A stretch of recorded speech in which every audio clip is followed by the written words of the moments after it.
And y'all know what time it is. That's right. Mrs. Bullcow's bringing me some food. Hold on, I just started a video. No, I don't want it. Go ahead. You guys can have it. All right, guys. So we're gonna be up potting, putting our plants outside. I showed you guys a full video of this last year. It's on my playlist. I think it's 2022 Grow Season. It's called. And there's all kinds of instructional videos on there. Some of them I didn't redo this year because I've already done them. So this is a beautiful lemon spice jalapeno, New Mex lemon spice jalapeno. You can see that baby is ready to go outside. So I already mixed my soil. There's a little cinnamon on top. And so here's what we put in it.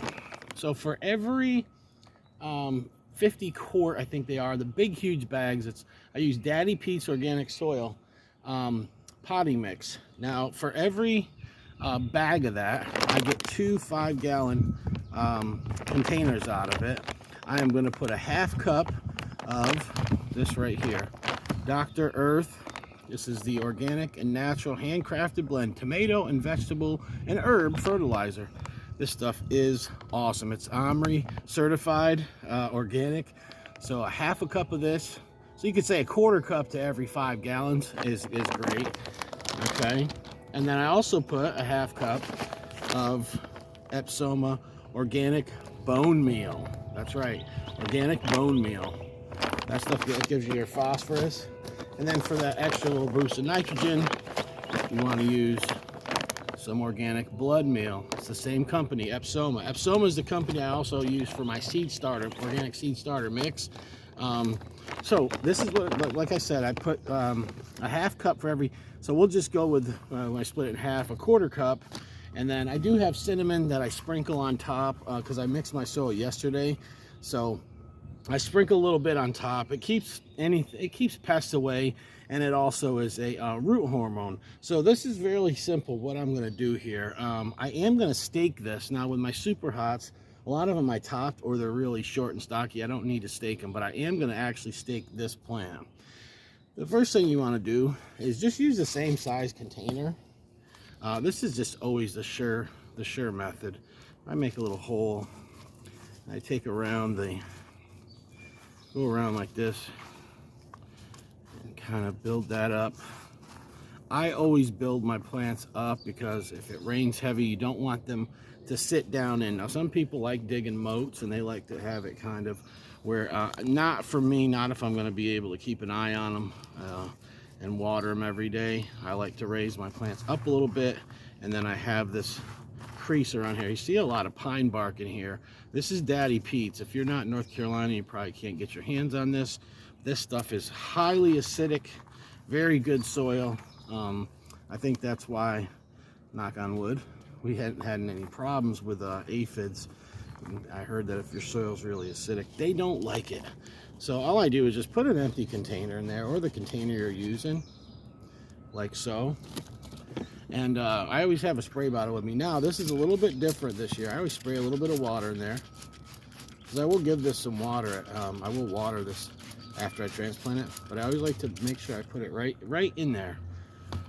And then, so this, I just tip this upside down, like so. Some decent roots going on. Yeah. The roots on these are better than the super hots, believe it or not.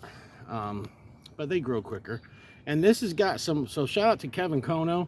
This is water and organic Rev. Rev is a root inhibitor, and I actually just started using it this year. And I heard it works great. And I heard when you transplant, to spray the roots down with some water and some Rev.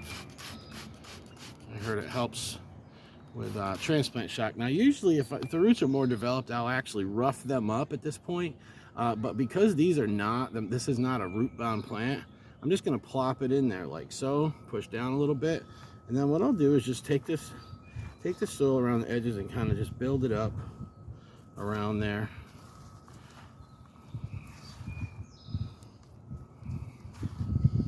A beautiful plant right here. And like I said, I am going to be staking this one, so I'll show you guys that all in the same process. All right, so that's in there pretty good. pretty secure. And what I'm going to do is, I got these bamboo stakes. Now I have bigger ones than this that are actually like the bamboo, you know, the actual with the, it's got the sections in it. I do have some of those in case I need something bigger. But all I'm going to do is just go straight down with that stake. That thing is all the way. These are the 2-foot ones. So you want to try to use the bigger ones if you can. Got my plant tag here. I know what this is, but still in all. And what I use is these little wire. They're like bread ties, but you can buy them in a. Here, I'll show you guys. This stuff is dirt cheap too. It's like bread ties, but it's better than trying to tie a. Sometimes they're not long enough, so you can cut them any size you want. This one's going to be a little bit longer because I got the stake further away from the plant. And all you're going to do is come around here and find those. I always do it around where the bottom leaves are. This is actually too long. It's my fault.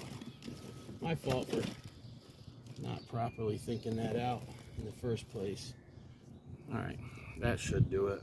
I'll go around and find the bottom leaves, like so. I don't have to show you guys how to do this, but you just twist it. And I always twist it really good. I don't want no sharp little, you know, the sharp little wire can hit your plants. And when the plant grows, this piece of bread tie will slide up with it because I have it fastened to the bottom leaves, if you can see right there.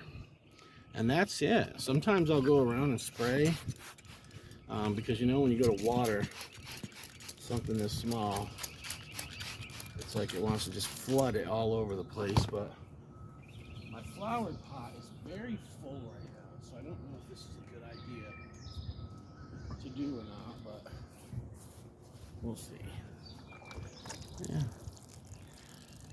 Just go around there and give it a good little dousing. And that's it. I don't want to water it too much. We are going to get rain here in the next couple days. So that's it. How to up pot. Like I said, mix your soil. I do not use any fertilizer. Once they are in this container, that's it. That's all they're going to do. Like I said, your blood meal, your bone meal, and some of this stuff right here. This stuff is excellent. This has an NPK of 463 on it. And the 4 would be nitrogen, of course. The 6 is phosphorus. So it has a good amount of nitrogen, but it's not too high. But this is just balanced out. It's really good. It's a little slow release, so it seems to last a while. NPK blood meal I think it's almost all nitrogen. Let me see if there's an NPK on this.